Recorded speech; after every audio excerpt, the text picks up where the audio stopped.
এনেছেন নবীর সাহাবারাম সে যুগের সাহাবারাম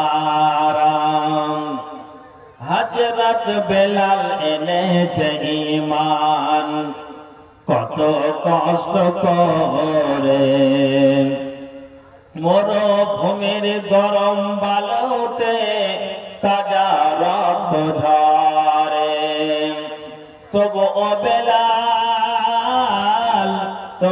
বেলাল ছাড়েনি কালেমা পড়ে লা ইলাহা ইল্লাল্লাহ দেখো কেমন ঈমান এনেছে নবীর সাহাবারা সে যুগের সাহাবারা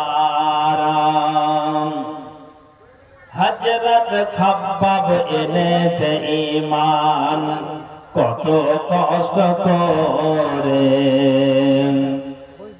কাফেরেরা পাথর দিয়ে বুকে আঘাত করে হযরত খাব্বাব এনেছে ঈমান কত কষ্ট করে কাফেরেরা পাথর দিয়ে বুকে আঘাত করে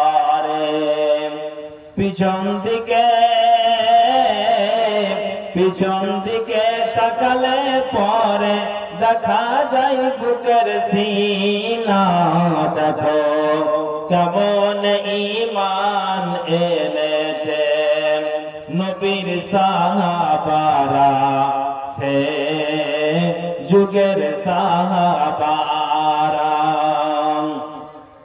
হযরত হানজালা এনেছে ঈমান কত কষ্ট করে বিয়ের পরে প্রথম রাত্রে ছিল বাসর ঘরে হযরত হানজালা এনেছে ঈমান কত কষ্ট করে বিয়ের পরে প্রথম রাত্রে ছিল বাসর ঘরে যুদ্ধের দামামা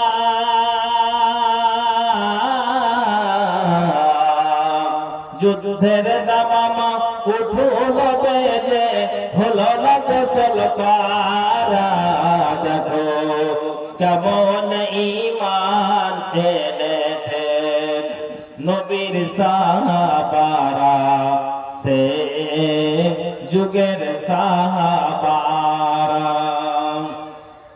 হযরত আলী নবীর জামাতা থাকেন কুফা শহরে ফজরের নামাজ পড়ব বলে গেলেন আল্লাহর ঘরে হযরত আলী নবীর জামাতা ছিলেন থাকেন কুফা শহরে ফজরের নামাজ পড়ব বলে গেলেন আল্লাহর ঘরে কাফেররা পিছন দিক থেকে কাফেররা মারল তারে ছোরা দেখো কেমন ঈমান এনেছে নবীর সাহাবারা সে যুগের সাহাবারা সে নবীর সাহাবারা সে যুগের সাহাবারা উপস্থিত কোরআন ও হাদিসের কর্ণধার ও মঞ্চে তেদারাই উপবিষ্ট যোগ্যতম সভাপতি মহাশয় এবং দূর দূরান্ত থেকে আগত তথাপি এলাকার সুপ্রিয় শ্রোতা মণ্ডলী সর্বত্রে মহান স্রষ্টার কৃতজ্ঞতা জ্ঞাপন করি যিনি আমাকে আপনাকে তিনাকে উনাকে একটি ইসলামী সভায় একত্রিত হওয়ার আল্লাহ তৌফিক দিয়েছেন তাই একটি মাত্র বাক্যের দ্বারা দিয়ে আমরা অভিনন্দন জানিয়ে থাকি মুহাব্বতের সাথে একটু প্রাণ করে বলে উঠুন আলহামদুলিল্লাহ তারপরে যিনি ইসলামের পথ প্রদর্শক, ইসলাম হিতাকাঙ্ক্ষী, আকাঙ্ক্ষিত দ্বীনের ভিখারি, লাস্ট প্রফেট নবী মুহাম্মদুর রাসূলুল্লাহ সাল্লাল্লাহু আলাইহি ওয়াসাল্লাম। শত কোটি দুরূদ ও সালাম বর্ষিত হোক। আল্লাহুম্মা সাল্লি আলাইহি, আল্লাহুম্মা বারিক আলাইহি। সুপ্রিয় শিক্ষিত সুধী মণ্ডলী, আমি আপনাদের সম্মুখে আল্লাহর প্রতি হইতে কয়েকখানা আয়াত পরিবেশন করেছি। ইনশাআল্লাহ আল্লাহ তাআলা যেন আমাকে বলার, তথাপি আপনাদেরকে শ্রবণ করার এবং তার সাথে সাথে উভয়কে, বক্তা ও শ্রোতা উভয়কে আল্লাহ আমল করার তৌফিক দিন। একবার সকলে পড়ি আল্লাহুম্মা আমিন। ভাই ও আমার বাপজানেরা, যারা সামনে বসে আছেন, আমি আপনাদেরকে একটু বিনয়ের সহিত একটা কথা বলব। এটা হলো দ্বীনী সভা, কোরআন এবং হাদিসের আলোচনা। আমার পরে আরো দুজন বক্তা আছেন, তার মধ্যে যিনি আমাদের মালদা জেলার মানে সুনামধন্য, সুপরিচিত, জনপ্রিয়, তো আমরা সকলেই জানি, আমি না বললে আপনারা অলরেডি বুঝে গেছেন। তো আচ্ছা বলুন তো, আপনারা আলেম ওলামাদেরকে ডেকেছেন আর আপনারা এইভাবে থাকবেন। দেখেন বাজারে মানে একটা পা আপনি উঠিয়ে আর একটা কোথায় রাখবেন, আপনি জায়গা পাচ্ছেন না। ঠিক বলছি না ভুল বলছি? বলুন, ওইদিকে দেখছি এইদিকে দেখছি, শুধু বাজারেই ভিড়। তো যাকে যা করছে করতে দিন, কিন্তু আমি আপনাদেরকে বলবো যে কটা মানুষ আপনারা এই সামনে বসে আছেন, তো এটা তো আল্লাহর রাস্তে দুটি কথা শুনবেন, শুনবেন না? শুনবেন না? ইনশাআল্লাহ শুনবেন। আমি আপনাদেরকে বিনয়ের সহিত বলছি, একটু আপনারা একটু সভাটাকে একটু গচ্ছিত করে দেন, এটা আমি অনুরোধ করছি। ভাই যারা ওই দিকে আছেন একটু চলাচল দেখে ভালো লাগবে, লোকের সংখ্যা কম, কাজে আমি বলছি যখন এক জায়গায় গচ্ছিত হয়ে বসবেন এটা দেখতে ভালো লাগবে। আর আল্লাহ কোরআন বলছেন, যখন তোমরা কোনো মজলিসে বসবে, তাফাসসাহু ফিল মাজালিস, তখন তোমরা সেটাকে কি করবে? সোজা স্থান রাখবে না, ফাঁকা জায়গা রাখবে না, তোমরা জমে জমে সেটে সেটে বসবে। অতএব ভাই যারা পিছনে আছেন, মনে হয় আমি বুঝাতে পারিনি নাকি মাইকের আওয়াজ যায়নি। আমি বিনয়ের সহিত বলছি যে যারা আপনারা আছেন, ওদের একটু আল্লাহর ওয়াস্তে, আপনারা একটু আল্লাহর ওয়াস্তে আপনারা চলে আসুন। ভাই ওখানে যারা চলে আসুন, একটু আসুন, আসুন আল্লাহর ওয়াস্তে, মেহরবানি করে। মাশাআল্লাহ।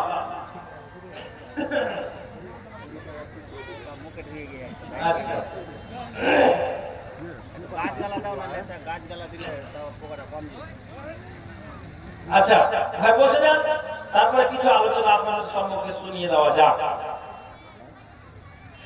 ভাইজান, আমি একটা আয়াত বলেছি, আল্লাহ বলছেন, ভালো করে শুনেন আর ভূমিকা লম্বা করবো না। মাশাআল্লাহ, এবার পড়েন তো ভাই আমার সাথে, সুবহানাল্লাহি ওয়া বিহামদিহি। আমার মুখ আওয়াজ হয় না নাকি? বল সুবহানাল্লাহি ওয়া বিহামদিহি, সুবহানাল্লাহিল আযীম। আর একটু জোরে পড়েন দেখি, সুবহানাল্লাহি ওয়া বিহামদিহি, সুবহানাল্লাহিল আযীম। এই যে সামনে এভাবে বসলেন তো কত ভালো লাগছে, দেখেন তো। আরে লোক সংখ্যা কম হলো, দেখতে তো ভালো লাগছে। বসে আছেন, আমি মনে করি যে হাজারো মানুষ সামনে এখন বসে আছে। মাশাআল্লাহ, ছড়িয়ে ছিটিয়ে বসেছিলেন তো কেমনই একটা বুঝাচ্ছিল। যাক, আর মাতন আপনাদেরকে বলবো যে আপনারা আওয়াজটা বন্ধ করুন। চলুন এবার আগে বাড়ি। আল্লাহ তাআলা সূরা মুমিন, এটা 40 নম্বর সূরা, 60 নম্বর আয়াতে আল্লাহ উল্লেখ করছেন। কি বলছেন? অবশ্যই যেই ব্যক্তিরা যারা কি করবে, ইস্তাকবিরুনা, তার মানে কি, যারাই কি করবে আমার ইবাদতে হঠকারী করে, অহংকারী করে, তারা কি করে, এক কথাই আমার ইবাদতে হঠকারী করে। আল্লাহ বলছেন যে যারা আমার ইবাদতে হঠকারী করে, যাহারা অহংকার বশত ইবাদতে ধার ধারে না, আল্লাহ বলছেন সায়াদখুলুনা জাহান্নাম, আমি তাদেরকে আমি জাহান্নাম খানাতে নিক্ষেপ করব, জাহান্নাম খানাতে প্রবেশ করাবো। আল্লাহ তাআলা বলছেন ওই আয়াতেই যে সায়াদখুলুনা জাহান্নামা দাখিরিন, আল্লাহ জাহান্নামে যে প্রবেশ করাবে, আল্লাহ তাআলা আয়াতের শেষে বললেন দাখিরিন, তার মানে বেউজ্জতির সঙ্গে আল্লাহ জাহান্নাম খানাতে নিক্ষেপ করাবে। কেন? যেহেতু আমি আল্লাহর ইবাদতে কি করেছি, আমি ইবাদত করতে অস্বীকার করেছি, অহংকার বশত হাত বাদ করে আমি দুনিয়াতে চলেছি। ভাইজান, সুপ্রিয় এলাকাবাসী, একটু শুনুন। তাহলে যদি আমি পার্থিব জীবনে যদি আমি কি করি, দিন আর রাত কাটাই আল্লাহর ইবাদত ছাড়াই, তাহলে পরিণামটা কি হলো? আপনি উত্তরটা কি পেলেন? যে আল্লাহ তাআলা জাহান্নামে দিবে, বেইজ্জতির সঙ্গে আল্লাহ নিক্ষেপ করাবে। ভাইজান, বলতে অবাক লাগে, আফসোস লাগে। কি কথাটা যেটা বলতে চাইছি, যে একটা মানুষ তার বয়স মোটামুটি কাছাকাছি 36 থেকে 37 বছর, ওকে যখনই কোনো স্থানে মার্কেটে কিংবা বাড়িতে বা আর কোথাও যখন তার সঙ্গে মোলাকাত হয়, সাক্ষাৎ হয়, ওকে জিজ্ঞেস করি, ভাই বয়স পেরিয়ে চলে যাচ্ছে, এটা ভাবিও না যে আমার জন্মের পর থেকে নিয়ে এখন বয়স 5 হলো, 10 হলো, 20 হলো, 25 হলো, 30 হলো, এখন তরুণ, এখন যুবক, আমি এখন ইয়ং জেনারেশনের ছেলে, এটা আপনি মনে করছেন। তো ভাই, মায়ের পেট থেকে জন্মের পর থেকে এটা তুমি মাথায় রাখো যে তোমার আয় সেদিন থেকে কমতে শুরু করে দিয়েছে। যেমন ওকে এইভাবেই বুঝালাম যে একটা মোমবাতিকে জ্বালাতে গেলে মোমবাতির আয়টা জ্বালানোর পর বাড়ে না, কমতে থাকে। ঠিক বলছি না ভুল বলছি? যখনই মোমবাতিকে জ্বালানো আপনি শুরু করলেন একটা দেশলাইয়ের কাঠি মেরে, ওই তার আয় কিন্তু কমতে শুরু করলো, বাড়ে না। তেমনি মায়ের পেট থেকে জন্মের পর থেকে আপনার একদিন করে করে আপনার কিন্তু আয়টা শেষ হতে শুরু হলো। তা আমি বলছি ভাই, নামাজটা পড়ো, তারপরও সকালে বলি, সন্ধ্যাতে দেখি যে মদের ভাত দিতে গিয়ে সেদিন কাটাই, মদের ভাতে গিয়ে মদ্যপান করে, জীবনটা এইভাবে কাটিয়ে নামাজ তাকে ধরাতে পারেনি, ইবাদতে তাকে আনতে পারেনি। 37 বছরের মাথায় লোকটা এখন কবরে ঘুমিয়ে আছে। তাহলে যেই মানুষটাকে বলেছি তার বুকটাকে ও ফিরিয়ে নিয়েছে, যেই মানুষটাকে বলেছি যে অহংকার বশত কথাটাকে মেনে নিতে পারেনি, আল্লাহ তাআলা জবাব কি দিয়েছেন? জাহান্নামা দাখিরিন, অবশ্যই আমি তাদেরকে কি করব? বেইজ্জতির সঙ্গে জাহান্নাম খানাতে নিক্ষেপ করাবো।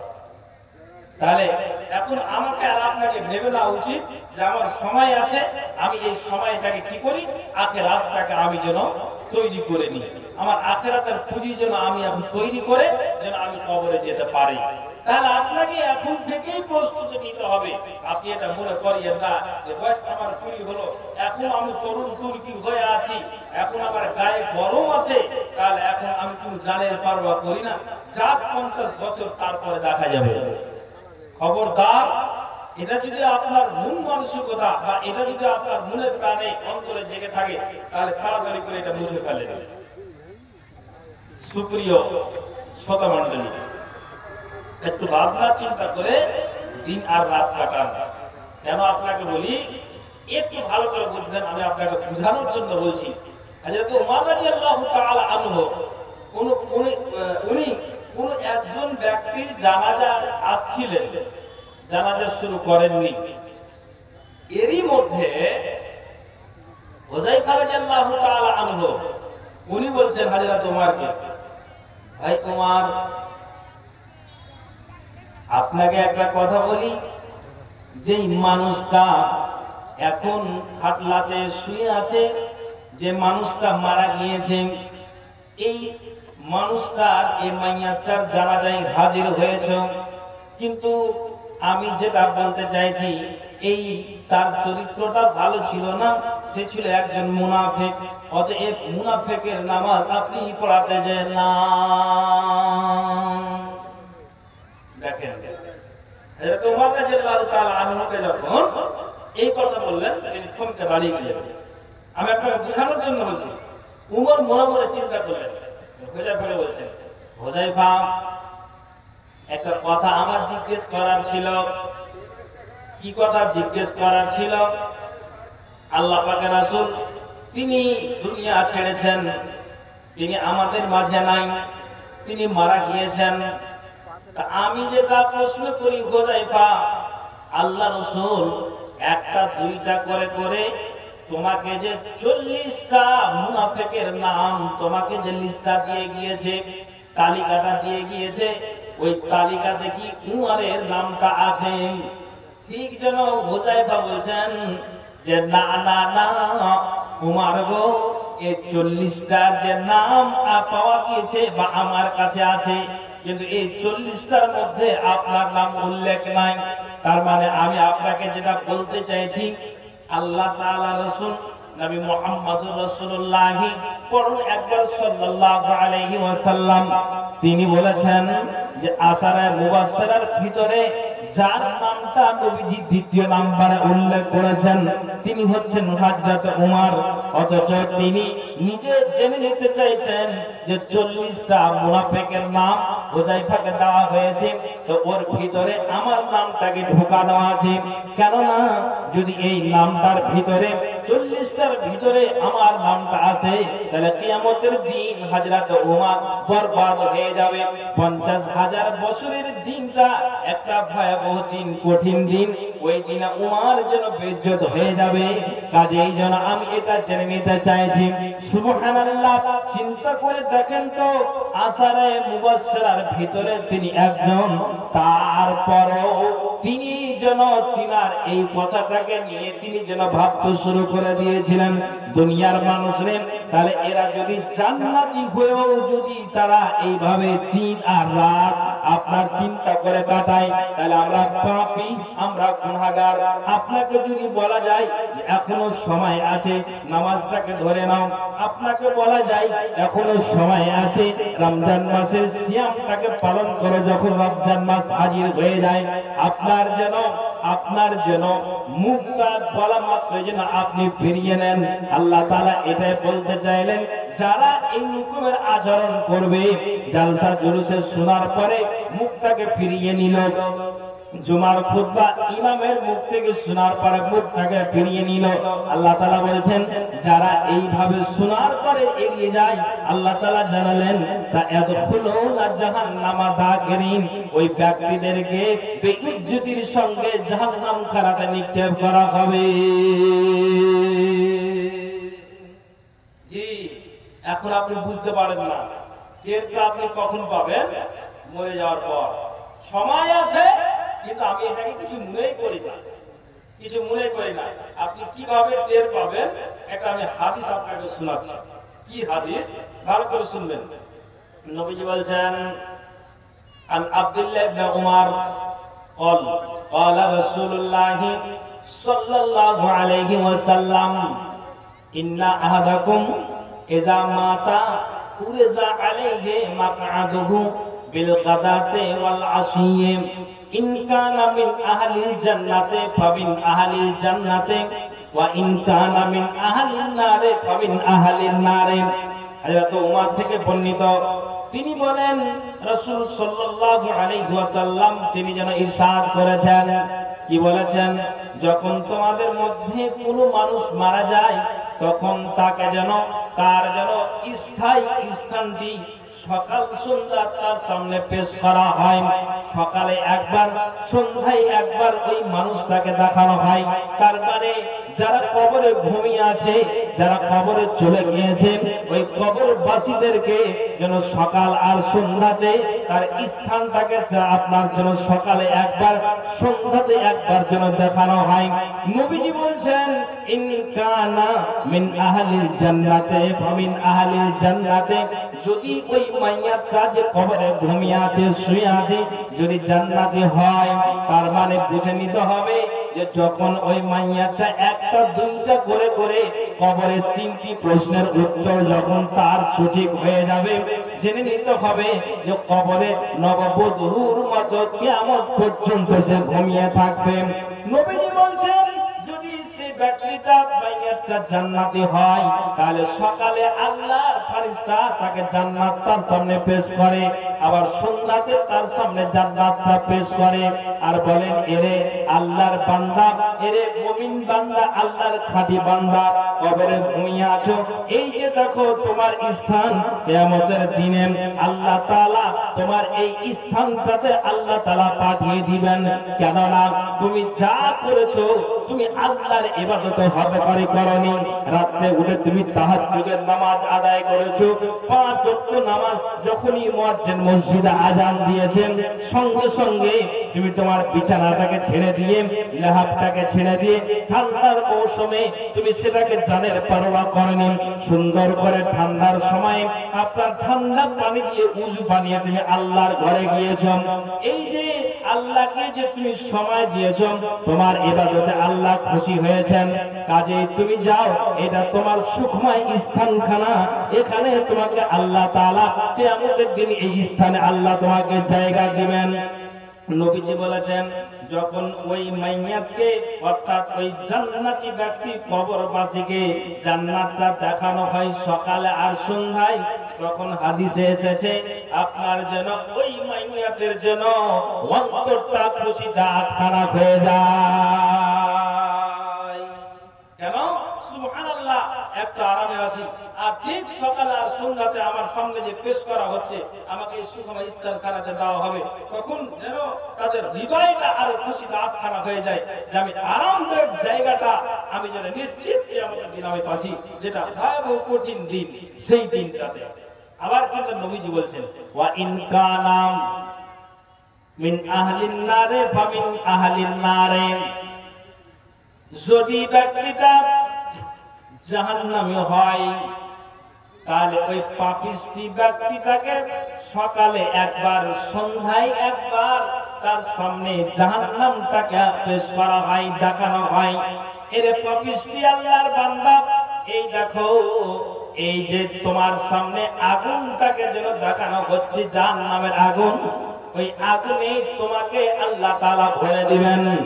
নবীজি বলছেন, যখন ওই কবরবাসী পাপিষ্টি বান্দাকে যখন সকালে একবার জাহান্নাম খানা দেখানো হবে, সন্ধ্যাতে যখন দেখানো হবে বা দেখানো হয়, তখন নবীজি বলছেন যা তারা ছিল তার চাইতে দ্বিগুণ তারা আতঙ্কিত হয়ে যাবে। কেন হয়ে যাবে? যে আল্লাহু আকবার, এরকম একটা কঠিন জায়গাতে আমার স্থান, যে আমাকে কিয়ামতের দিনে হিসাব ক্লিয়ার হয়ে যাওয়ার পরে আমি এখানেই বুঝতে পারলাম যে আমাকে সে লাল ঘরে যেতে হবে। তাহলে মরে যাওয়ার পর মানুষ টের পাবে যে হ্যাঁ, যে আমার স্থায়ীটা, আমার স্থানটা কোনখানে হবে। ভাইজান, তাহলে এখন আমার আল্লাহ তাআলা জ্ঞান দিয়ে রেখেছেন, যথেষ্ট আল্লাহ তাআলা জ্ঞানবান বুদ্ধিমান ব্যক্তি, তাহলে আমরা যদি এইভাবে দিন আর রাত কাটাই, ইবাদতের ধার যদি নাই ধারি, তাহলে আপনি বলুন কিয়ামতের দিন আমাদের প্রতিফলটা কি হবে, কি হবে? আপনি চিন্তা করুন।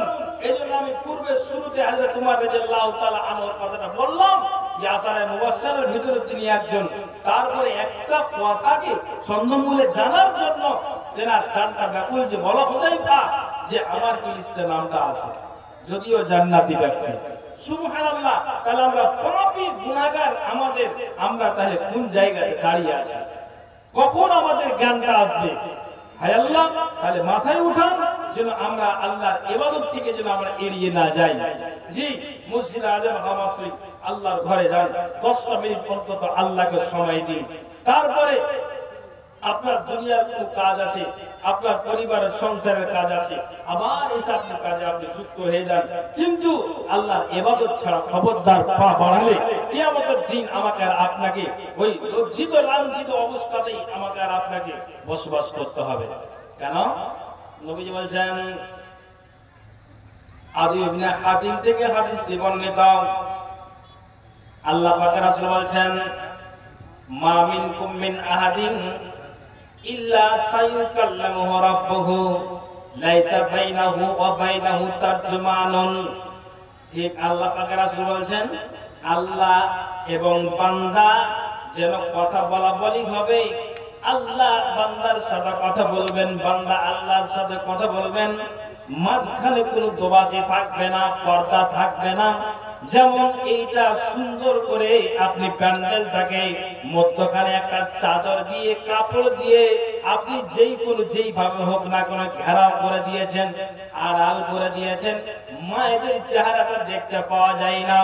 আমরাও কেমন মায়েরা দেখতে পাই না, মধ্যখানে একটা পর্দা পড়ে আছে।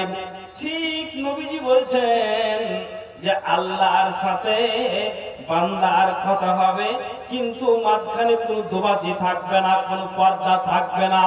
নবীজি বলছেন কিন্তু ওই বান্দাটা দাঁড়িয়ে থেকে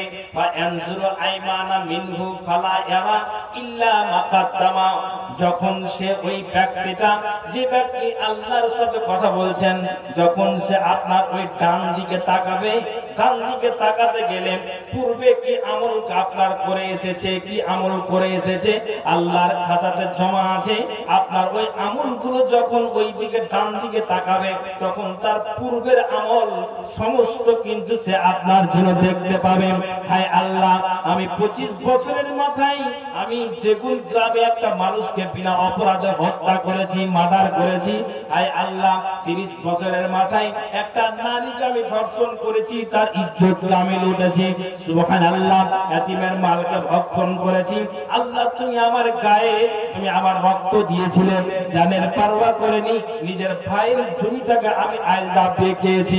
নবীজি বলছেন ওই ব্যক্তিটা যখন ডান দিকে তাকাবে, তখন যেন তার পূর্বে পাঠানো আমলগুলো সব দেখতে পাবে।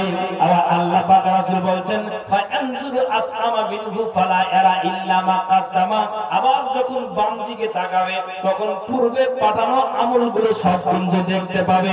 আপনি যা করেছেন, ভালো করেছেন, মন্দ করেছেন, সমস্ত কিছু ডান দিকে তাকাবেন পূর্বে পাঠানো আমল ছাড়া, আর আপনি কিছুই দেখতে পাবেন না। বাম দিকে তাকালে পূর্বে পাঠানো আমল ছাড়া আর কিছু আপনি দেখতে পাবেন না। নবীজি আমার বলছেন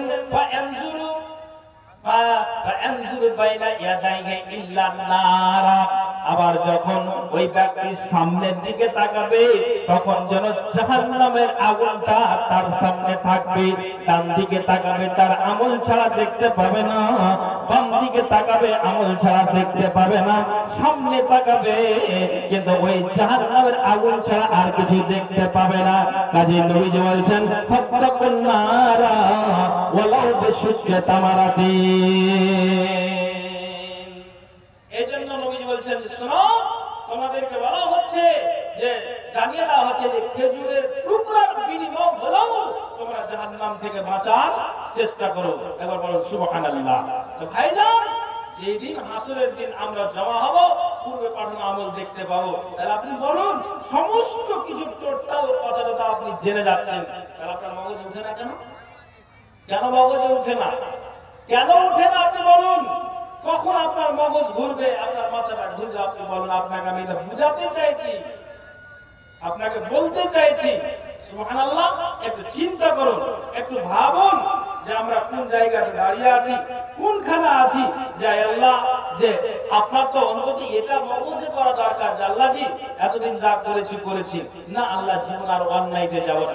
আল্লাহ, আপনি আমার জীবনে ভুল ত্রুটি ক্ষমা। আপনি বলেছেন যদি বলে হ্যাঁ বলছি, ভালো, আলহামদুলিল্লাহ, ভালো কথা, ভালো কথা। আচ্ছা, আপনাকে আমি একটা কথা বলি, আমার সাথে একটু কথা বলবেন। জীবনে আল্লাহ পাকের রাসূল কোনদিন মানুষকে কাউকে কোনদিন মানে ধোঁকা দিয়ে কথা বলেছেন কিনা? বলবেন আপনি, বলুন, একটু বলুন। কথাটা বলছেন নাকি? খরচ পার হয়ে গেলে ভাই লেগেছে নাকি? হ্যাঁ, বলছি কোনদিন মানুষকে ধোঁকা দিয়েছে আল্লাহ রাসূল? হ্যাঁ বলবেন। কোনদিন জানি একটা হ্যাঁ না জোরে বলবেন, যায়নি। মানুষকে মিথ্যা কথা বলেছেন কোনদিন? না, বলেনি। আচ্ছা, এবার আপনাকে আমি বলি, তিনি হচ্ছেন শেষ নবী জনাবে মুহাম্মদুর রাসূলুল্লাহ। একটা আওয়াজ দিয়ে পড়েন সাল্লাল্লাহু আলাইহি ওয়াসাল্লাম। সেই নবীজি আব্দুল্লাহ ইবনে সিদ্দিক বলছেন আতাইতু রাসূলুল্লাহি সাল্লাল্লাহু আলাইহি ওয়াসাল্লাম, আমি জনাব নবীজির দরবারে আসলাম, নবীজির কাছে আসলাম। তো আমি দেখলাম ওহুয়া ইউসাল্লি, আল্লাহ পাকের রাসূল তিনি নামাজে আপনার রত আছেন। তিনি নামাজ পড়ছেন আর আমি আব্দুল্লাহ ইবনে শিকির ওই মতো অবস্থায় রাসূলের কাছে হাজির হয়েছি। নবীজি নামাজ পড়ছেন, কিন্তু আপনাকে বলি এরে পৃথিবীর মানুষ একটু কান খুলে শুনবেন। আব্দুল্লাহ ইবনে শিকির বলছেন নবীজি নামাজে রত আছেন, কিন্তু আমি ওই নামাজ পড়া দেখে আমি নবীজির পিছন দিকে একটু সরে দাঁড়িয়ে গেলাম, কিন্তু আমি যেন নবীজির কাছ থেকে একটা আওয়াজ পাচ্ছি। নবীজি বলছেন ঠিক যেন আব্দুল্লাহ ইবনে শিকির বলছেন আমি পিছনে দাঁড়িয়ে আছি আর নবীজির যেন পেট থেকে আপনার ওই ফুটন্ত পানি, যেমন মা বোনেরা ভাত রান্না করতে গেলে যেমন ওই ভাতের পানিটা কেমন টক টক করে ফুটে, তেমনি যেন আব্দুল্লাহ ইবনে শিকির বলছেন যে আল্লাহর ভয়ে আল্লাহ রাসূলের পেট থেকে ওই ফুটন্ত ডেকচির পানির মতো শ শ শব্দ বের হচ্ছে। একবার জোরে বলুন সুবহানাল্লাহ। ঈমানের পথে অবিচল থেকে আমার মরণ যেন হয়, ঈমানের পথে অবিচল থেকে আমার মরণ যেন হয়। তোমারই কাছে মিনতি আমার, তোমারই কাছে মিনতি আমার, ও দয়াময়। ঈমানের পথে অবিচল থেকে আমার মরণ যেন হয়, ঈমানের পথে অবিচল থেকে আমার মরণ যেন হয়। জি ভাইজান একটু ভাবুন, সময় সব দুনিয়া ছেড়ে চলে যেতে হবে, আপনি ভাবুন। আপনাকে বলছি রাসূলের আল্লাহর ভয়ে তার যেন ফুটন্ত পানির মতো তার পেট থেকে আওয়াজ আসছে। কিসের ভয়? এটা আল্লাহর ভয়। সুবহানাল্লাহ। ভয় কিসের? জাহান্নামের ভয়, আখিরাতের ভয়। 50,000 বছরের দিন একটা হবে, কঠিন দিন, সেই দিনের জন্য নবীজির পেট থেকে ভয়। আল্লাহু আকবার। আপনি চিন্তা করে দেখেছেন সেই নবীর আমরা উম্মত, আমরা কিভাবে দিন আর রাতটাকে আমরা কাটাচ্ছি? আল্লাহ রাসূল অপশন দিয়েছেন। কি অপশন দিয়েছেন? আপনাকে বলি, কোন মানুষ যদি, কোন পরিবারের কোন যদি আপনার কেউ মারা যায়, বাপ মারা গেল, বাবা বাইরে আছে, টাওয়ার থেকে পড়ে দুনিয়া থেকে বিদায় হয়েছেন, ঠিক বাড়িতে মা কান্না করতে শুরু করে দিয়েছে। স্বামী চলে গেল, বাবা আপনার মারা গেল, নিজের ছেলে সন্তান কান্না শুরু করে দিয়েছে, নাতনি কাঁদে, পোতারা কাঁদে, সবাই কাঁদে, দাদু চলে গেল, নানা চলে গেল, এইভাবে কান্না করে। এখন যদি আপনাকে জিজ্ঞেস করা হয় যে আপনার চোখ দিয়ে এইভাবে জলটা বইছে কেন, তখন আপনি উত্তর দিবেন যে আমার জলটা এই জন্য বইছে যে আমার আব্বা দুনিয়া থেকে বিদায় হয়েছে। যদি বিবিকে জিজ্ঞেস করা যায় কেন কাঁদো, আমার স্বামী দুনিয়া থেকে বিদায় হয়েছে। যদি নাতনিকে জিজ্ঞেস করা যায় কেন কাঁদো, না তো বলবে যে আমার নানা দুনিয়া থেকে বিদায় হয়েছে। তাহলে কারণটা বুঝতে পারলেন কেন কান্না করেন? না তো আমার আব্বা, আমার দাদু, আমার নানা দুনিয়া থেকে বিদায় হয়েছে। কিন্তু নবীজি বলছেন ওয়ান আবি হুরায়রা রাদিয়াল্লাহু তাআলা আনহু قال رسول الله صلى الله عليه وسلم, আবু হুরায়রা থেকে বর্ণিত, নবীজি বলছেন লা ইয়ালজুন নারা রাজুলুন বা'তা মিন খাশিয়াতিল্লাহ। আল্লাহ পাক রাসূল বলছেন শুনে রাখো, এটা দুনিয়ার কান্না নয়, কোন মায়ের জন্য বাবার জন্য কান্না নয়, কোন মুসিবতের জন্য কান্না নয়। যদি কোন ব্যক্তি আল্লাহর ভয়ে তার দুই চোখ দিয়ে যদি জল তাকে বাইয়ে দেয়, আল্লাহর ভয়ে যদি তার চোখ দিয়ে পানি চলে আসে, তাহলে আল্লাহ রাসূল বলছেন ওই ব্যক্তিটাকে জাহান্নামের আগুন স্পর্শ করবে না। একবার জোরে বলেন সুবহানাল্লাহ। বলেন না সুবহানাল্লাহ। যদি আল্লাহর ভয়ে বলছেন না একজন নারা রাজুলুন বাকা মিন খাশিয়াতিল্লাহ, জাহান্নামের আগুন স্পর্শ করবে না যদি আল্লাহর ভয়ে ব্যক্তিটা কেঁদে দিতে পারে বা আল্লাহর ভয়ে যদি কাঁদে, তাহলে সত্যি এই জাহান্নাম আমাদেরকে গ্রাস করবে না। পৃথিবীর মানুষ একটু চিন্তা করে দেখুন। আপনার বলবেন আপনি মৌলানা এইটা কঠিন দিন, কি এমন একটা দিন হবে, কত বড় ভয়াবহ দিন হবে, কি হবে, এই হবে সে। আপনি একটু চিন্তা করে দেখুন, দিন আর রাত কাজে আপনি পা ফেলছেন। আপনার মগজে সদা সর্বদা, আমার মগজে সদা সর্বদা এই চিন্তাটা আছে। কি চিন্তা আপনি বলেন তো? আমি যে পাটাকে ফেলছি, কালকে আমাকে কোন জায়গায় যেতে হবে কাজের জন্য। কেন? যদি একদিন যদি আমি কাজ না করি, সংসার মেনটেন করা আমার পক্ষে অসম্ভব হয়ে যায়। চিন্তাটা আপনার গেল, সারাদিন আমি লেবারি করি কিংবা মিস্ত্রি করি, আমার 700-800 টাকা আমি দিন পাই, ওটা টাকা নিয়ে এসে আমি সংসারটাকে মেনটেন করি। তাহলে দিনটা কাটলো আপনার সংসারের চিন্তাতে। নবীজি বলছেন, আল্লাহ বলছেন, তার ভিতর থেকে 10টা মিনিট করে 15টা মিনিট করে বাছাই করে আল্লাহকে সময় দাও। সারাদিন তুমি তোমার পরিবারের জন্য চিন্তা করে দিনটা কাটিয়েছো, কিন্তু তার ভিতর থেকে 10টা মিনিট করে বেছে নাও। আর বেছে নিয়ে আখিরাতটাকে তুমি যেন তৈরি করো, আখিরাতটাকে তুমি বানিয়ে নাও। নবীজি বলছেন, শুনে রাখো, সেই দিন এমন হয়ে যাবে, সেই দিন কেউ কারোর খোঁজ আপনার নেবে না। আল্লাহ তাআলা কোরআনের ভিতরে জানিয়ে দিয়েছেন, আউযু বিল্লাহি মিনাশ শাইতানির রাজিম, ইয়াওমা লা ইয়ানফাউ মালুন ওয়ালা বানুন ইল্লা মান আতাল্লাহা বিকলবিন সালিম ওয়া উযলিফাতিল জান্নাতু লিল মুত্তাকিন ওয়া বুররিজাতিল জাহিম লিল গাবিন। পৃথিবীর মানুষ ঠিক যেন আল্লাহ কোরআনে বলছেন, আপনি মনে মনে ভাববেন আমি আমার যেন দুটি সন্তান, আমি সন্ততি ছেলে মেয়ে আমি দুনিয়াতে ছেড়ে গেছি, আমার কাজে আসবে।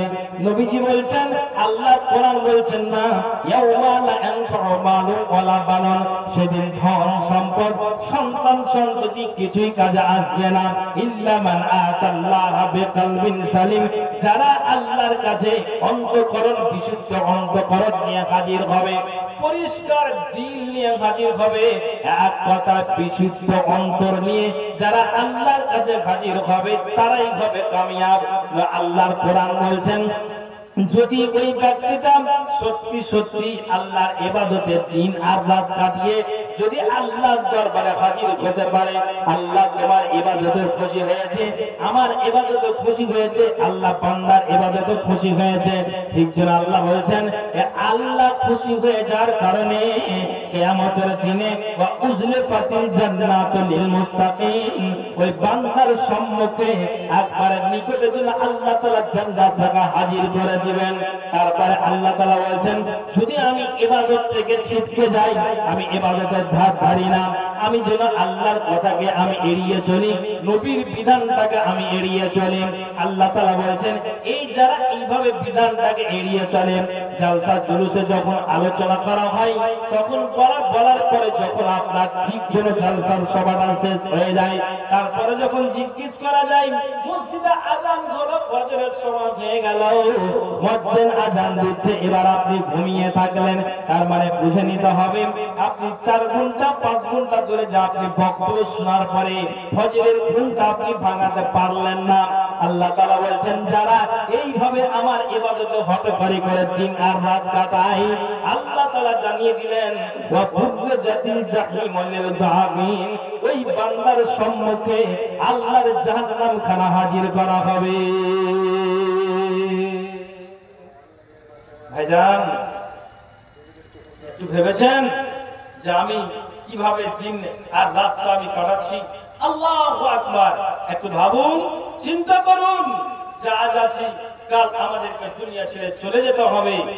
আমি আপনাকে একটা কথা আমি আপনাকে বলছি যে একজন ব্যক্তি, আমাদের মালদা জেলার একজন কোন ব্যক্তির কথা আপনাকে বলছি, কোন একজন ব্যক্তি আপনার ওই গুজরাটে চাকরি করছিল।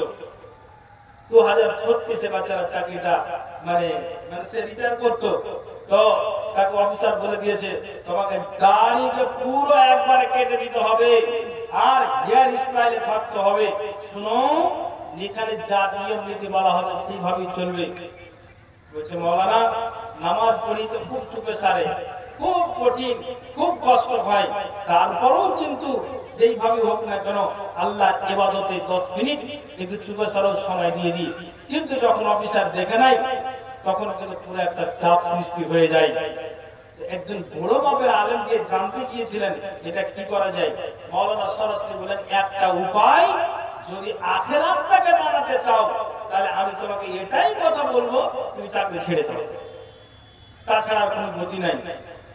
বলছে মাওলানা, যদি আখিরাতটাকে যদি বানাবার জন্য আমাকে দুনিয়া ছাড়তে হয়, চাকরি ছাড়তে হয়, তবুও আমি রাজি, কিন্তু আমি আখিরাত বরবাদ করব না।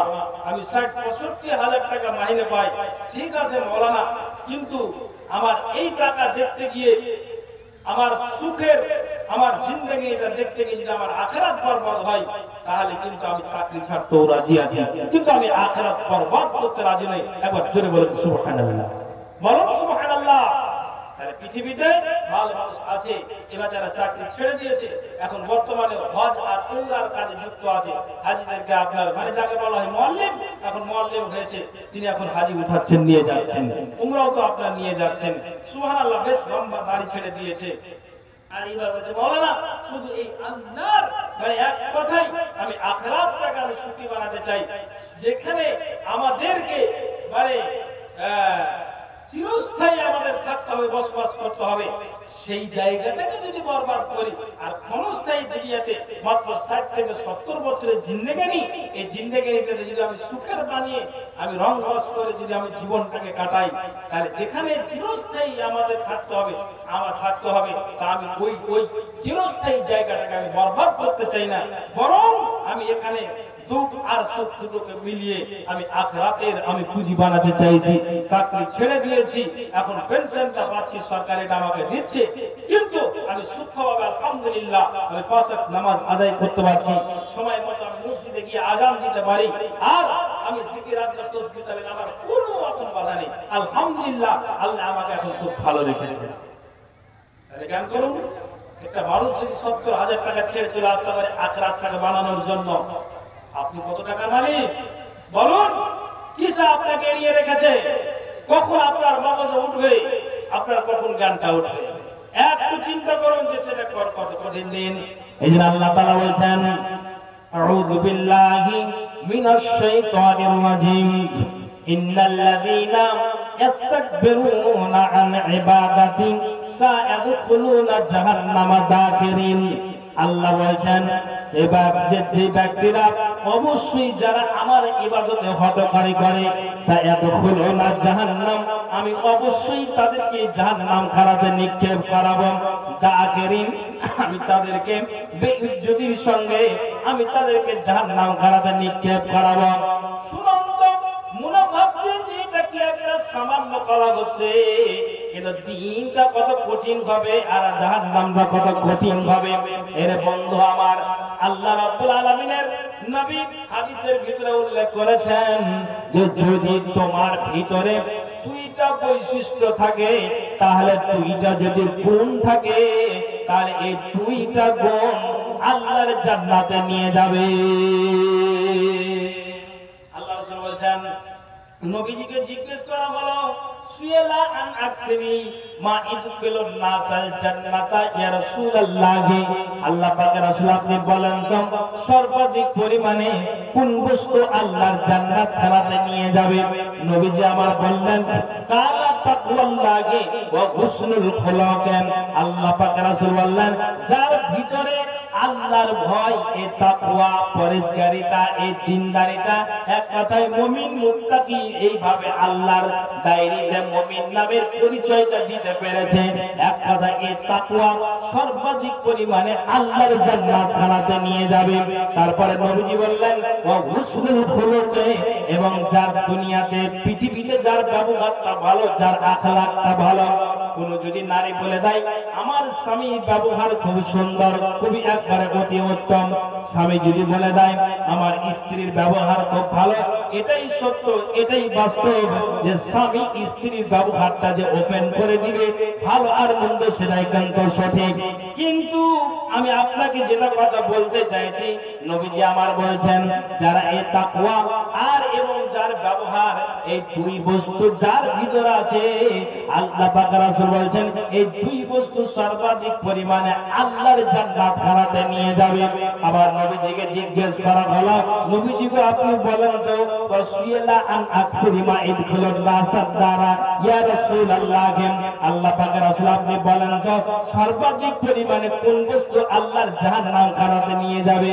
এরে দেখুন গ্রামের মানুষেরা, মা বোনেরা কান খুলে শুনবেন, নবীজি আমার বলছেন শুনে রাখো, কালাল ফামু সর্বাধিক পরিমাণে যদি জাহান্নামে যায় কিসের কারণে যাবে? অনেক নারীরা আবার পুরুষেরা কিন্তু মুখটাকে কন্ট্রোল রাখতে পারে না, নিজে মুখ দিয়ে আবর্জনা কথা বের করে, নোংরা কথা বের করে। তোমার ভাষাতে তোমার শাশুড়ি কষ্ট পায়, তোমার ভাষাতে তোমার আপনার প্রতিবেশী কষ্ট পায়, বাবারে তোমার ভাষাতে গ্রামবাসী যেন কষ্ট পায়, তোমার মুখ দিয়ে অতত্ব কথা বের হয়, নোংরা কথা বের হয়। নবীজি বলছেন এই জিহ্বাকে কন্ট্রোল করো, এই মুখটাকে কন্ট্রোল করে চলো। যদি তুমি এই মুখটাকে কন্ট্রোল না করে চলতে পারো তাহলে এই মুখ সর্বাধিক পরিমাণে তোমাকে আল্লাহর জাহান্নাম খানাতে নিক্ষেপ করাবে। এক নাম্বার। দ্বিতীয় নাম্বারে নবীজি বলছেন অল ফারজ, নিজের সতীত্বটা, নিজের আব্রুটা, নিজের লজ্জা স্থানটাকে যারা হেফাজত না করতে পারবে তাহলে কটা কথা হলো, কয়টা বস্তু জান্নাতে নিয়ে যাবে? তাকওয়া এবং ব্যবহার, এই দুই বস্তু আল্লাহর জান্নাতে নিয়ে যাবে। যে মানুষটা পৃথিবীতে ভালো ব্যবহার দেখাবে, যেমন আপনাকে বলি মরে যাওয়ার পর সারা পৃথিবীর মানুষ, গ্রামবাসী, এলাকাবাসী সবাই বলে একটা ভালো মানুষ ছিল কিন্তু দুনিয়া ছেড়ে চলে গেল। কিন্তু এটা যদি আপনার রেজাল্টটা ভালো হয় তাহলে জেনে নিতে হবে এই ব্যবহারে আপনাকে জান্নাতে ঢুকিয়ে দিবে। কিন্তু নবীজি বলছেন জাহান্নামে ঢোকাবে এই দুটা বস্তু যদি তুমি কন্ট্রোল না রাখতে পারো, মুখ এবং লজ্জা স্থান। আল্লাহ পাক রাসূল বলছেন তোমার মুখ আর আব্রু যদি তুমি কন্ট্রোল না রাখতে পারো তাহলে এই দুই বস্তু সর্বাধিক পরিমাণে আল্লাহর জাহান্নাম খানাতে নিয়ে যাবে। তাহলে অবশ্যই আমাদেরকে মানে এই মুখ আর আব্রুকে কন্ট্রোল রাখতে হবে। জি, কন্ট্রোল না রাখতে পারলে শরীয়তের বিধানকে যদি আমরা নীতি না করি, মানে এটাকে এড়িয়ে চলি, এটাই হলো অহংকার। আর হতে গেলে আমাদেরকে বিচিত্রের সঙ্গে আল্লাহ জাহান্নাম খানাতে যেতে হবে, আল্লাহ জাহান্নাম খানাতে যেতে হবে। ভাইয়ের একটু ভাবুন, চিন্তা করুন আমরা কোনখানে আছি গো? কয়দিন বাঁচবো? কয়দিন বাঁচবেন? দুনিয়া ছেড়ে সবাইকে চলে যেতে হবে, কেউ আমরা থাকবো না, পৃথিবী ছেড়ে সবাইকে যেতে হবে।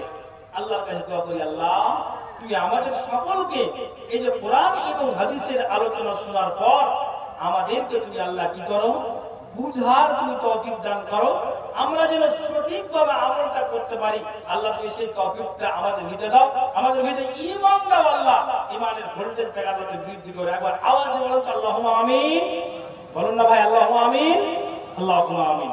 একটা কথা বলি ভাই, এটা হলো মহিলা মাদ্রাসা। আবার মহিলা মায়ের মুখ থেকে শুনলাম যে নাকি তিনি মানে এবছর তিনি হেফজের ব্যবস্থা করেছেন, মাশাআল্লাহ। এগুলো হলো সাদকায়ে জারিয়া।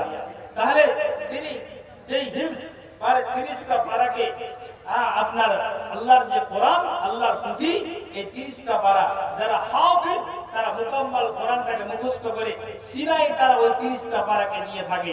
তো এটা হেফজের ব্যবস্থা উনি করেছেন আমার মনিরুল ভাই। আমি আপনাকে বলবো ভাই যে একটা কথা বলি, এই যে মা বোনেরা যে আপনার পর্দার আড়ালে আছেন, একটা শুধু আপনার হাদিসের জন্য ভালো করে শুনবেন। স্বামীর সাথে আপনার হুনাইনের যুদ্ধতে রুমাইসা নামক একজন নারী, তিনি কিন্তু খঞ্জর নিয়ে দাঁড়িয়ে আছেন। ভালো করে শুনবেন, খঞ্জর নিয়ে দাঁড়িয়ে আছেন স্বামীর সাথে হুনাইনের যুদ্ধতে। আমি এটা কথা বলে একটু বুঝাতে চাইছি, মা বোন একটু খেয়াল করে শুনবেন। আল্লাহ পাকের রাসূলের নজরে পড়ে গেল যে রুমাইসা নামক এই নারী তিনি কি করছেন, খঞ্জর নিয়ে, একটা খঞ্জর নিয়ে যেন তিনি দাঁড়িয়ে আছেন। আল্লাহ বলছেন রুমাইসা তোমার হাতে কেন খঞ্জর, তুমি তো একটা মহিলা মানুষ। সুবহানাল্লাহ। উত্তরটা কত সুন্দর। তিনি রুমাইসা বললেন, নবীজি গো, নারী হতে গেলে কি হবে? কেউ যদি আমার ইসলামের কোরআনের বিরোধিতা করে, কেউ যদি হাদিসের বিরোধিতা করে, এক কথাই শরীয়তের উল্টা করে, তোমার যদি বিরোধিতা করে, আল্লাহর যদি বিরোধিতা করে, তাহলে আমি এই খঞ্জরটা নিয়ে আসি। কোন দুশমন যদি আমার চোখের সামনে পড়ে যায়, তাহলে আমি এই খঞ্জরের দ্বারা দিয়ে আমি তার বুকটাকে চিরে দিব, পেটটাকে আমি ফেলে দিব। কিন্তু নবীজি গো, আমার চোখের সামনে একটা শরীয়তের উল্টা কাজ হবে, অপরাধ হবে, আমি রুমাইসা মহিলা এটা কখনো মেনে নিতে পারি না। সুবহানাল্লাহ। হুনাইনের যুদ্ধে এই নারী খঞ্জর নিয়ে দাঁড়িয়েছিলেন। কি বললেন? কোন দুশমনকে পেতে গেলে আল্লাহ পাকের রাসূল আমি তার বুকটাকে ছিঁড়ে দিব। এখন আমি বুঝাতে চাইছি, দ্বীনকে বাঁচানোর জন্য একজন নারীও সজাগ। এবার এর মানে আরো আমি ইতিহাসগুলো আছে, তা আমি শুধু এটাকে একটু ইঙ্গিত ইশারা করলাম। তাহলে যেই নারী কোরআনকে বাঁচানোর জন্য, যেই নারী দ্বীনে ইসলামকে বাঁচানোর জন্য তিনি প্রস্তুত, যে আমি যদি কোন দুশমনের হাতে মরে যাই শহীদ, মরবো শহীদ, আমি শহীদের মর্যাদা পাবো। সুবহানাল্লাহ। সেই নারী খঞ্জর নিয়ে দাঁড়িয়ে আছেন হুনাইনের যুদ্ধতে। তাহলে যদি এত বড় একটা নারী একটা দুশমনকে পাবে বলে যে না, পেতে গেলে তাকে ছিঁড়ে দিবে শুধু আখিরাতটাকে বানানোর জন্য, যাতে করে আখিরাত আমাদের বরবাদ না হয়, তাহলে এই মাদ্রাসা খুলে রেখেছেন। এটা আপনাদের ভাগ্য, আপনাদের সৌভাগ্য। সত্যি একটা মাদ্রাসা খুলে রেখেছেন, মানে এটা বিশাল ব্যাপার। তাহলে আপনাদেরকে, আমাদেরকে আমি বলছি না যে আপনারা সবাই মানে মাদ্রাসাতে এসে আপনারা কি করবেন, বলছি যে আপনি 1 লক্ষ টাকা দিয়ে সহযোগিতা করুন, 2 লক্ষ টাকা দিয়ে মাদ্রাসায় সহযোগিতা করুন, আমি এটা নয়। আমি নারীর কথা বলে বোঝাতে চাইছি, যদি এইভাবে দিনটাকে বাঁচানোর জন্য একটা প্রচেষ্টা থাকে, তাহলে মাদ্রাসাকে বাঁচানোর জন্য একটা অর্থের দরকার আছে। তাহলে আপনারা অর্থের হাতটাকে, আপনার জন্য দানের হাতটাকে আপনাদের বাড়িয়ে দিতে হবে। আপনাদেরই মানে ওসিলাতে জারিয়াতে ইনশাআল্লাহ আল্লাহ তাআলা চালিয়ে দিবেন। যেহেতু এখানে হাফেজ কোরআন এবং আপনার বারাত মাদ্রাসা, কাজে আমি আপনাদেরকে বলতে চাইছি যে এখানে আমি কোনো নারীকে আর এই পুরুষকে দেখতে চাইছি কে আছেন, যে আমি মুনিদার শ্বশুর নজরুল ডাক্তার, উনি 2000 টাকা দিয়েছেন, আলহামদুলিল্লাহ। ইকবালপুর থেকে আচ্ছা শফিকুল বেকার, উনি 1000 টাকা দিয়েছেন, আলহামদুলিল্লাহ। আল্লাহ জিয়াসা দিয়েছে, আল্লাহ দান দিয়েছে, মনে বসার উদ্দেশ্য পূরণ। তো ভাই অনেক কথা আছে। মহিলারা 1790, কিন্তু আমি মা বোনের কাছে এটা আশা রাখছি যে আমি থাকাকালীন 5000 টাকা ইনশাআল্লাহ হবে। এটা ধরে ইনশাআল্লাহ মা বোনের কাছ থেকে 5000 টাকা পাবো। তো ভাইজান, আমি যেটা বলতে চাইছি কি, যে মহিলার কাছে আমি বলতে চাইছি যে যেখানে আসির বাবা উনি 500 টাকা দিয়েছেন, আলহামদুলিল্লাহ। আর যেখানে এই মহিলারা আছেন, আমি বলবো যে মহিলারা একটু চাদরটা ধরো। ভাইজান, আপনাদেরকে বলছি যে অন্তত 1000 টাকা এই নারীকে দেখেন হুনাইনের যুদ্ধতে তিনি খঞ্জর নিয়ে বীর মুজাহিদের মতো দাঁড়িয়ে আছেন। আর আমি শুধু সহযোগিতা যে মাদ্রাসার জন্য বেশি না 1000, 2000, 5000 টাকা করি। তাহলে আপনাকে বলছি এখানে কয়েকটা কলম 2000 আর 1500 এসেছে। আমি আপনাদেরকে বলছি সামনে যে কটা মানুষ বসে আছেন, একটু আল্লাহর ওয়াস্তে যদি কি করেন 1000 টাকা করে টাকা মাদ্রাসার জন্য যদি একটু মুক্ত হস্তে দান করেন, ইনশাআল্লাহ আপনার জন্য খাস করে আমি যেখানেই যাবো একটু দোয়া করবো। একটু আল্লাহর রাস্তা আসুন না, কোন আল্লাহর বান্দা আছে 500 টাকা হলো আমি ইনশাআল্লাহ শুধু এই মাদ্রাসার জন্য হাতটাকে বাড়িয়ে দিয়েছি। কাজে আপনারা একটু আসবেন, এসে এই মাদ্রাসাকে একটু সহযোগিতা করবেন। একটু আল্লাহর রাস্তা আসুন, কোন আল্লাহর বান্দা আছে 500 টাকা হলে 5টা কলম দেখতে চাইছি। বলেন মাওলানা তো আমার কাছে নেই, আপনি নেই তো আপনি লিখিয়ে দিন, ইনশাআল্লাহ এটা পরে হয়ে যাবে। আপনি লিখে দিন। বাবা আমি আপনাদেরকে বলবো যে আল্লাহর রাস্তে ওই চাদরগুলো ধরে একটু কালেকশনটা করে নিন। এটা আল্লাহর রাস্তে কালেকশনটা করুন, আল্লাহর রাস্তে করুন। যে মেয়েদেরকে দায়িত্ব দেওয়া আছে একটু চাদরটা নিয়ে পুরো প্যান্ডেলটা একটু ঘুরে যাও। জি, তাড়াতাড়ি করে। আর এখন গোস্তের ব্যবস্থা করে 2000 টাকা দিয়েছেন, আলহামদুলিল্লাহ। আল্লাহ যে আশা দান দিয়েছে মনের বাসনা উদ্দেশ্য আল্লাহকে পূরণ করো। কি আশা দান দিয়েছে মাওলা জানি না, তুমি মনের উদ্দেশ্য আল্লাহকে পূরণ করো। আমিন সুম্মা আমিন।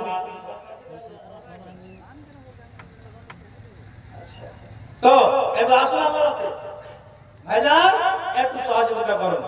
আল্লাহ এই যে আপনার জন্য এই তিনই মাদ্রাসা দ্বীনি প্রতিষ্ঠান, যেখানে আপনাদের একটা মানে এটা একটা মানে খুবই যেন একটা সুযোগ বা আপনাদের ভাগ্য, যেহেতু এখানে হিফজের ব্যবস্থাটা হয়ে গেল। অতএব আপনাদের ছেলেদেরকে এই মাদ্রাসায় হিফজে দিয়ে কি করবেন, কোরআনটা শিক্ষা দেওয়া হবে, কোরআন শিক্ষা দেওয়া হবে। অতএব আপনারা আসলে একটু আল্লাহর রাস্তায় আমি আপনাদের বলছি, 1000 হোক 500 200 100 হলেও আমি মাদ্রাসার জন্য একটু হাত থেকে একটু বাড়াচ্ছি, আপনারাও তাহলে হাত থেকে একটু বাড়িয়ে দিন। জি আসুন, আল্লাহর রাস্তায় আসুন, মেহেরবানি করে একটু আসুন, মেহেরবানি করে।